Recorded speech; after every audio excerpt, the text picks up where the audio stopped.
হাদিনগর একতা যুবসংঘ ও এলাকাবাসীর যৌথ উদ্যোগে প্রবাসী পরিষদের সার্বিক সহযোগিতায় পবিত্র ঈদে মিলাদুন্নবী সাল্লাল্লাহু আলাইহি ওয়াসাল্লাম উদযাপন উপলক্ষে ২১ সেপ্টেম্বর ২০২৪ ইংরেজি রোজ শনিবার হাদিনগরস্থ পাটিলাকোল শাহ হাদিয়া সরকারি প্রাথমিক বিদ্যালয় মাঠে ১৪তম আজিমুসান নুরানি ওয়াজ মাহফিল অনুষ্ঠিত হয়। বেশি প্রয়োজন না কেউ যে কবরের মধ্যে কতদিন দাফন করে আল্লাহ ভালো জানে, তাহলে সেই কবর সামান জুগারের মধ্যে রহমতুল আলামিনের শুকরিয়া আদায়তে ঈদ মিলাদুন্নবী উদযাপন করেন। সুবহানাল্লাহ। এতে সৈয়দ মোহাম্মদ মিনহাজউদ্দিন শাহ এর সঞ্চালনায় ও হযরত মাওলানা মোহাম্মদ আবু ইউসুফ আল কাদেরী এর সভাপতিত্বে প্রথম অধিবেশনে প্রধান বক্তা ছিলেন কাটিরহাট হুসাইনিয়া জামে মসজিদের খতিব মাওলানা জয়নাল আবেদিন কাদেরী।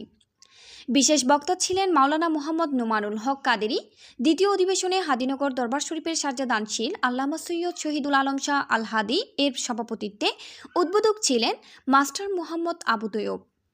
এতে প্রধান বক্তা ছিলেন চাটগাঁও বাড়িয়া দরবার শরীফের নায়েবে সাজ্জাদানশীল হজরত মাওলানা মোহাম্মদ সৈয়দুল বাড়ি মাদ্দাজিল্লুহুল আলী।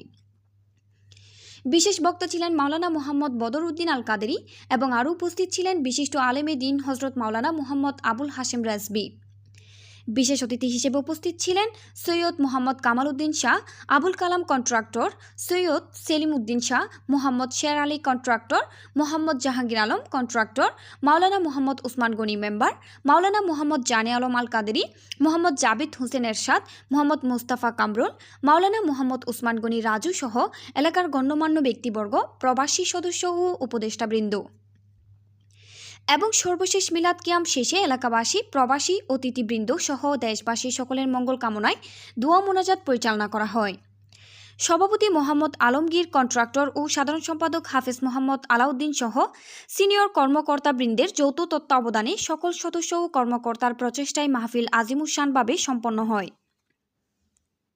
কারণ আমার কামলিওয়ালা নবীজি হাদিসে মুবারাকার মধ্যে ঘোষণা দিয়ে গিয়েছেন, বলেছেন, ও আমার উম্মতরা, কিয়ামত পর্যন্ত তোমরা যারা কুরআনুল কারীম ফুরকানুল হামিদ বড় মহব্বতে তেলাওয়াত করবে, কাল হাসরের ময়দানে ওই কুরআনুল কারীম গুনাহগার মানুষটাকে সুপারিশ করে করে আল্লাহর রহমতের জান্নাতে নিয়ে যাবে। সুবহানাল্লাহ। আরেকটু বড় করে বলেন না সুবহানাল্লাহ। বলেন, কোরআনের ক্ষমতা আছে না নাই? আরো বড় করে বলেন, আছে না নাই? কোরআনের মালিককে মহব্বতে বলেন, মালিককে। আমার বাবারা আসুন, জবান খুলে পড়ি, আউযু বিল্লাহি।